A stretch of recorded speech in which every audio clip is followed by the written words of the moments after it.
Hello, and welcome to Vendor Trash. Is the title a reference to my opinions, my drawing skills, or both? That's for you to decide. Anduin Wrynn was the worst character for World of Warcraft. Now, if you're an Anduin fan, don't get your pitchforks just yet. I was very deliberate with my title here. He was the worst character for WoW.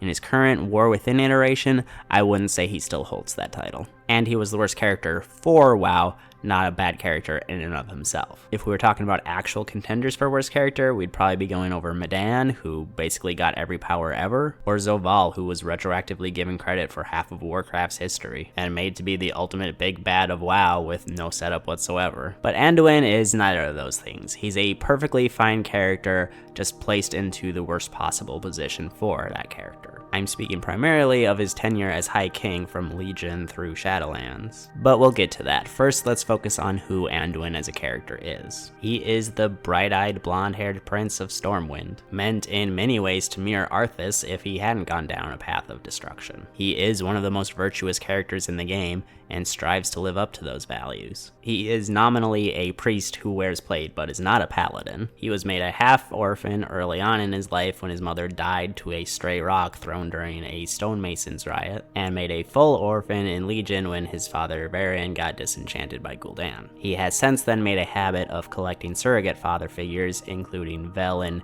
Gen Greymane, and Varrock Sourfang. He's technically been present since Vanilla, where he served as the human racial leader, although because Blizzard didn't want raids to kill a child, they made Bolvar Fordragon the functional leader, and he first started to rise to prominence as an active character during Mists of Pandaria. In this expansion, he explored the new continent, managing to thwart Garrosh Hellscream's efforts to use the Divine Bell to empower his horde, and establishing a long-lasting friendship with the Black Prince Rathian. In Legion, he would ascend to kingship after his father died. In BFA, he would lead the Alliance in the Fourth War against the Horde. In Shadowlands, he served as Zovaal and Sylvanas' prisoner. The latter tried to convince him to join their efforts through his own free will, though when that proved fruitless, the jailer simply used domination magic. Then, using Anduin as a vessel, he collected the 4 sigils needed to access Zereth Mortis, and continued to use him as a super soldier until he was broken free in the Sepulchre of the First One's raid. At the end of the expansion, with lots of trauma weighing on him, Anduin decided to head off on his own, and he remained aloof through the time skip and all of Dragonflight until he, like many others, began to hear the Radiant Song from Azeroth. Since being dominated by the jailer, he had lost his connection with the light, and does not rekindle it until after his interactions with his new friend Faerun Lothar, and a desperate need to heal Khadgar after he emerged from the Dark Heart. So all in all, a pretty stand-up guy, so why do I think he's a problem? Well, my biggest issue with his character is that he has no moral faults. Every choice that he has ever been written to make has been the ethically correct one. Arguably not always the most intelligent one, but always the right one. It doesn't really get brought up much nowadays, but after his body was crushed by the Divine Bell, he literally got magic morality bones. These would guide him to stay on the morally righteous path by causing him physical pain if he considered otherwise. Despite being one of the longest lasting and most prominent characters in WoW, he has done so little wrong that the argument could easily be made that he qualifies as a Purity Sue, which is basically a variation of a Mary Sue character, whose problematic trait is that they're always morally pure. I wouldn't say for sure he qualifies, but I definitely wouldn't rule him out. Now, I want to be fair, Anduin is not a character without weaknesses. He does have one prevalent and persistent one, which is that he doesn't fully believe in himself. He doesn't consider himself strong enough for the tasks set ahead for him, and is only just now starting to realize that he doesn't need to fill Varian's boots, he needs to fill his own. Now, that's all well and good, but let me just say that not believing in yourself is the least interesting flaw a character could possibly have. There are certainly stories and situations where it's a fitting hurdle to overcome, but it's just one of those faults you give to a character that doesn't actually risk people thinking they're a bad person. Quite the contrary, basically everyone can relate to self-doubt. So while it is a character flaw, I would consider it a rather toothless one. Even Winnie the Pooh is a rampant glutton. And lastly, there's all of the trauma and PTSD he was dealing with since being dominated. Now, in real life, this would absolutely be understandable, and he would have all of my condolences in the world. But this is fantasy fiction, and the bar for what makes me care is a lot higher. Certainly him moping about it for years feels a little undeserved. Yes, he was too weak to resist the jailer's domination magic, but the jailer is one of the most powerful entities in the cosmos, so there's no reason to be ashamed of that. And yes, he did horrible things while possessed, but that's the thing.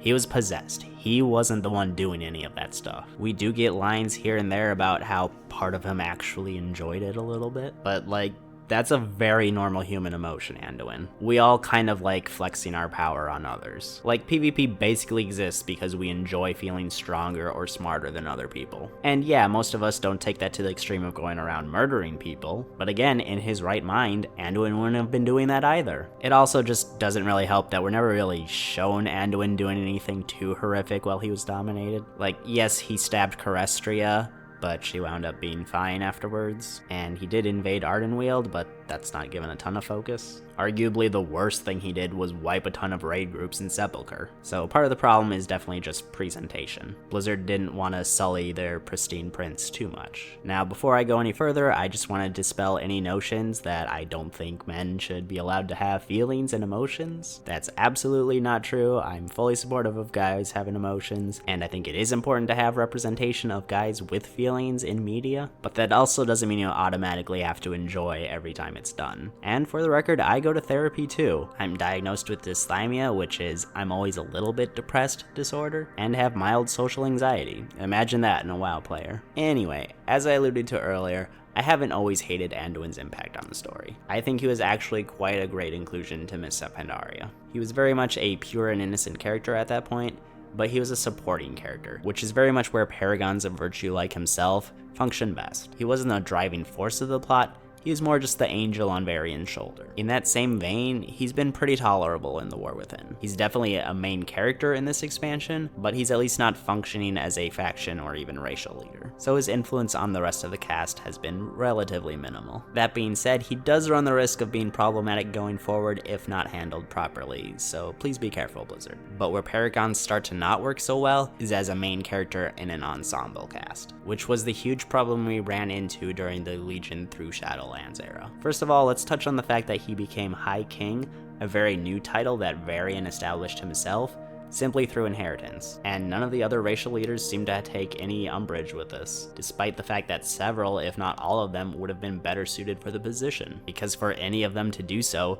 would imply that they thought Anduin was lacking in any way. And this situation got so much worse when the Fourth War broke out. Here, his moral infallibility was magnified by the fact that he was a faction leader in a faction war story. Because Anduin is generally such an angel, this from the outset made it very difficult to write a nuanced and balanced story. Like, how are you supposed to paint the Horde as the heroes of their own story when the enemy commander-in-chief is Anduin Wrynn? The answer is you basically can't, and they didn't. Of course, this ethical skew in favor of the Alliance was heavily aided by just everything they decided to do with Sylvanas at this point in time. But I have and will go into that elsewhere, so let's not focus on it now. Suffice to say that for BFA to work, the Alliance needed a morally gray leader, and Anduin just wasn't fit for the job. Heck, Anduin is such a pure character that he is used as a metric for the morality of other characters. Basically, if you agree with Anduin, you're a good person at heart, and if you disagree,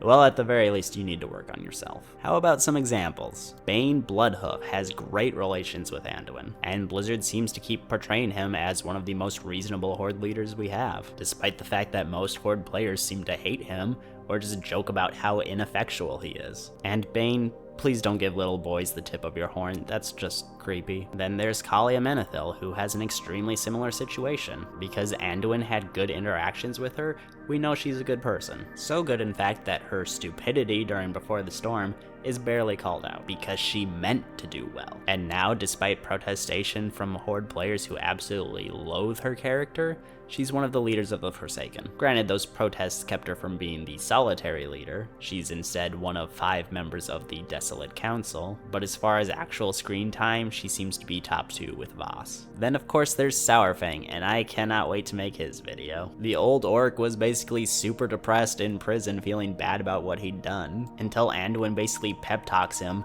into being the key figure in the Horde rebellion. See, none of those horrible things that Sourfang did really matter because Anduin knows he's a good person at heart. We could also throw Thrall into the mix, though his status as a good guy has always sort of been reinforced by his positive relations with Alliance characters. And we also have Rathian, who's supposed to kind of be this edgy bad boy character, but because he and Anduin are friends, you always get this reassurance in the back of your mind that, yeah, he's trying to do the right thing. That's why I'm extremely grateful that in Dragonflight, we do kind of just get to assume that Wrathion is trying to do what's right, even though Anduin is nowhere to be seen. Now, on the flip side, we have characters who are portrayed as either morally corrupt or irrational because they disagree with Anduin. Chief among these is, of course, Sylvanas. I think it's extremely telling that he had hope for her during Before the Storm, but that the book literally ends with him thinking that she is well and truly lost. Like, just because a character says something doesn't make it automatically true, but when you end the entire book on that statement, it sort of reinforces that, yeah, that's what the author is saying. And all throughout Shadowlands, he and Sylvanas have a lot of chit-chats. And I was rooting so hard every time that they were going to give us a moment where Sylvanas actually proves herself morally superior to Anduin in at least some regard. But no, Anduin was right. He's always right. Sylvanas was just being played. Night Elf fans probably remember in BFA where Tyrande was portrayed as being unreasonable and obsessed with vengeance because she wanted to focus their efforts on Darkshore and later didn't support the Alliance Horde Armistice. Now, generally, I don't agree with anything Tyrande says, but this just felt like shaming her because she doesn't agree with Anduin and his peacemaking ways. Gen Greymane also makes it on the list. His actions in Stormheim are basically done in defiance of Anduin's orders, and in Before the Storm, Anduin basically forces him to recognize that the undead aren't all mindless or evil by exposing him to Alonsis Fowl, a fallen hero of the Alliance, now an undead and serving as effectively the leader of the conclave at the Netherlight Temple. Now, of course, Gen is a slightly irrational, racist old man, but he also has good reason to hate the undead, and it's just kind of annoying that he gets shamed for it because that's not how Anduin sees things. And last on this list, I'm gonna put Wrathion again. When he shows up in 8.3 to help deal with N'Zoth, Anduin gives him a good old smack to the jaw, saying that Wrathion's actions are the reason that Varian is dead, but the chain of events between Wrathion basically helping to kickstart WoD